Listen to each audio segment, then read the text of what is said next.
கடாயில் எண்ணெய் விட்டுருக்கேன். கொஞ்சம் கடுகு போட்டுக்கலாம். கடுகு வெடிக்கிறதுக்கு கொஞ்சம் சீரகம் போட்டுக்கலாம்.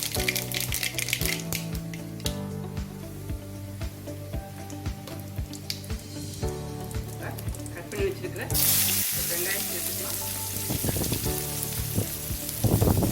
வெங்காயம் வதங்கி வச்சுட்டு தேவையான உப்பு போட்டுக்கலாம். எக்ஸ்ட்ரா உப்பு ரெண்டுலேயே போட்டுக்கலாம். வெங்காயம் வதங்கட்டும். வெங்காயம் வதங்கி வச்சுட்டு கொஞ்சம் கருவேப்பிலை போட்டுக்கலாம். கட் பண்ணி வச்சுருக்கிற பாவக்காவை இதில் கலந்துடலாம். நல்லா பொரிசாக கட் பண்ணி வச்சுக்கிட்டோம்னா சூப்பு நல்லாயிருக்கும். இப்போ இது கொஞ்சம் தேவையான மஞ்சத்தூள் போட்டுக்கலாம்.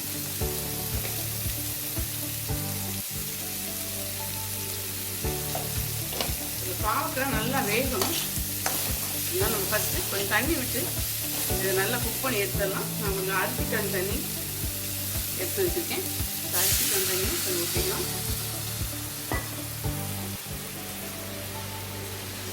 இப்போ எப்படி இருக்குன்னு பார்க்கலாம். பாருங்கள், நல்லா ஓரளவுக்கு சாஃப்ட் ஆகிடுச்சு பாவக்காய். இந்த டைமில் நம்ம ஒரு 2 தக்காளியை கட் பண்ணி வச்சுருக்கோம், அது போட்டுக்கலாம். தக்காளி கொஞ்சம் கூட போட்டிங்கன்னா அதோட கசப்பு தன்மை தெரியாது. 2 பச்சை மிளகா, இது உங்கள் ஆப்ஷன். இந்த தக்காளியை போட்டு நல்லா இதை சேர்த்து வேக வச்சுன்னா ஒரு கசப்பு தன்மை இன்னும் கொஞ்சம் போயிடும். இப்போ திரும்ப நம்ம தண்ணியிலே அது வேகட்டும். திரும்ப அதை நம்ம மூடி வச்சிடலாம்.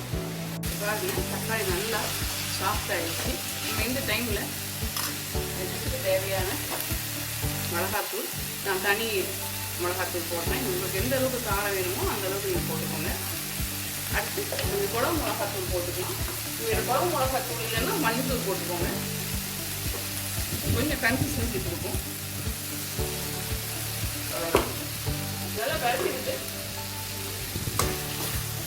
கொஞ்சம் சேர்ந்து வேகணும். கரட்டி விட்டுடலாம். கொஞ்சமாக அந்த தண்ணியை எடுத்து வச்சுருக்கேன், அரிசிக்கான தண்ணியை. நம்ம கொஞ்சம் விட்டு பச்சை ஸ்மெல் போகிற வரைக்கும் கொஞ்சம் வெயிட் பண்ணலாம். மீன் டைம் நம்ம கொஞ்சம் புளி கரைச்சி ரெடியாக எடுத்து வச்சுக்கலாம். பாருங்கள், நல்லா அந்த மிளகாத்தூள் போட்டுக்கலாம். கொஞ்சம் பச்சை ஸ்மெல் போயிருக்கும். இப்போ புளி தண்ணி ஊற்றிக்கலாம்.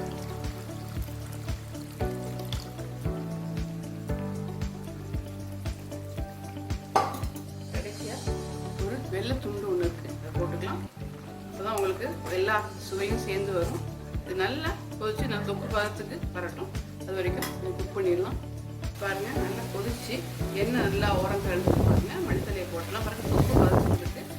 சூப்பரான பாவக்காய் தொக்கு எப்படி செய்யலாங்கிறது பார்த்துருக்கோம். இன்னும் ஒரு சூப்பரான டிஷ்ஷோட மீட் பண்ணலாம். மறக்காமல் சேனல் லைக் பண்ணுங்கள், ஷேர் பண்ணுங்கள், சப்ஸ்கிரைப் பண்ணுங்கள். தேங்க்யூ.